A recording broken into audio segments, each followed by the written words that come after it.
বিদেশি ইন্টারেস্ট কেন বলি?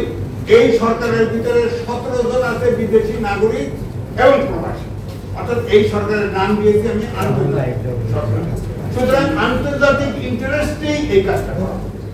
এবং আমেরিকার তখনই আমি শুনেছি আজ থেকে 12 বছর আগে যে আমেরিকা এই আরাকান আমাদের 3টে পার্বত্য অঞ্চল, তিব্বত, তারপরে মিজোরাম, এইসব নিয়ে একটা খ্রিস্টান রাষ্ট্র করবে। তা আমরা কেউ চক্রের ভিতরে ঢুকছি কিনা? আমার কাছে মনে হচ্ছে এই করিডোর নিয়ে আলোচনা, আমার মনে হয় সেটা এখন দৃশ্যমান। আপনি দেখেন, আমি যতটুকু দেখেছি যে এই পর্যন্ত আমার কাছে রিপোর্ট আছে 5-6টি জায়গায় দেশে মানবিক করিডোর জাতিসংঘের আকাঙ্ক্ষায় হয়েছে। অনেক জায়গায় করতে পেরেছে, অনেক জায়গায় করলেও ফাইনালি সেটা ফল দেয়। মানবিক করিডোর যে দেশের সাথে যার তাদের যতক্ষণ পর্যন্ত সমঝোতা থাকবে, যতক্ষণ পর্যন্ত তার জন্য থাকবে, ততক্ষণ পর্যন্ত এটা চলবে। এখন আমাদের যে অবস্থা, আমার কিছু ব্যক্তিগত একটা অভিজ্ঞতার কথা বলবো। দেখেন, আমাদের দেশে যে মানবিক করিডোরটা দেওয়া হচ্ছে, এখানে প্রথমেই কিন্তু ছল চৌধুরীর আশ্রয় নেওয়া হয়েছে। আপনি দেখেন, জাতিসংঘের মহাসচিব এসেছেন, 1 লাখ রোহিঙ্গার সাথে ইফতার করেছেন। তখন এই সরকার থেকে বলা হলো যে অন্তত পক্ষে এই মহাসচিব আসছে সারা বিশ্বে রোহিঙ্গা সমস্যাটা আলোচনা। এরপরে আপনি দেখেন আমেরিকার থেকে 2 অফিসিয়াল এসে ভিজিট করে গেল। তারপরে এই মানবিক করিডোর বলেন আর তাই বলেন, এটা আলোচনা আসে এবং আলোচনায় আপনাদের রিপোর্টেই আছে একজনের এক। আমার বক্তব্যটা হচ্ছে আরাকান এখন গৃহযুদ্ধ চলছে, সেখানে আপনি আরাকান আর্মির সাথে আলাপ করছেন, করিডোরটা দিবেন আরাকান আপনি সেখানে তো সামরিক জান্তা, ওখানে সকল রসদ অস্ত্র ঢোকা বন্ধ হয়ে গেছে। মোনালিসা হেভি ফ্লো 15 পিস প্যাকেটের সাথে 8 পিসের একটি প্যাকেট একদম ফ্রি।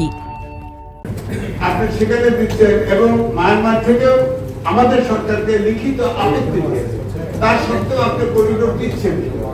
করিডোরটা এটা বাস্তবায়নটা হবে কি করে? 1, 2 হচ্ছে মায়ানমারের ভিতরেই তো জায়গা আছে, সিতুয়ান একটা, তারপর বঙ্গোপসাগরের অনেকগুলো উপকূল আছে, এছাড়া এয়ারড্রপ, তারপর ভারতের সাথে আছে, চীনের সাথে আছে। আপনি বাংলাদেশ কেন দেখুন? 10 লক্ষ রোহিঙ্গা ধানের উপর চাপিয়ে দিয়ে আপনার বাংলাদেশের এই রূপটা কেন ব্যবহার? অবশ্যই এখানে বিদেশি কোনো ইন্টারেস্ট বাস্তবায়নের জন্য এই সরকার এই ব্যবস্থা নিয়েছে। বিদেশি ইন্টারেস্ট কেন বলি? এই সরকারের ভিতরে 17 জন আছে বিদেশি নাগরিক এবং প্রবাসী, অর্থাৎ এই সরকারের নাম দিয়েছি আমি আন্তর্জাতিক সরকার। সুতরাং আন্তর্জাতিক ইন্টারেস্টেই এই কাজটা করা হচ্ছে।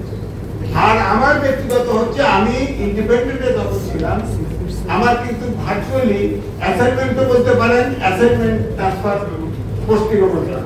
আমি চিটাগাং থেকে শেরপুর পর্যন্ত পুরো পাহাড় আমি হেঁটে তখনই আমি ছিলাম। আমি 6টা রিপোর্ট করেছি। সেখানে আপনার দেখেন 10 বছর 15 বছর বসে বসে আপনার ধুতি করে পাদ্রী সেখানে সনাতনী ধর্মের লোক সব খ্রিস্টান করা। এখন জিয়া রহমানের সময়ে যে কয়েকটি লোক সেটেল আছে, তাছাড়া অলমোস্ট 99% খ্রিস্টান হয়ে গেছে। এবং আমেরিকার তখনই আমি শুনেছি আজ থেকে 12 বছর আগে যে আমেরিকা এই আরাকান আমাদের 3টে পার্বত্য অঞ্চল, তিব্বত, তারপরে মিজোরাম, এইসব নিয়ে একটা খ্রিস্টান রাষ্ট্র করবে। তা আমরা কেউ চক্রের ভিতরে ঢুকছি কিনা? এটা তো আমার, যেহেতু আমি নিজের প্র্যাকটিক্যাল অভিজ্ঞতা, এই জন্য আমি বলছি এটা আমাদের স্বাধীনতার সার্বভৌমত্বের প্রতি পূর্ণ হুমকি স্বরূপ। এই অন্তর্বর্তীকালীন সরকারের আমাদের ভূখণ্ড তার সাথে ইন্ডিয়া দেওয়ার কোনো ম্যান্ডেট নাই। সুতরাং এটা প্রতিহত করতে হবে। নির্বাচিত সরকার আসুক, তারা জনগণের প্রতিনিধি হিসেবে কি করে না করে সেটা পরে দেখা যাবে।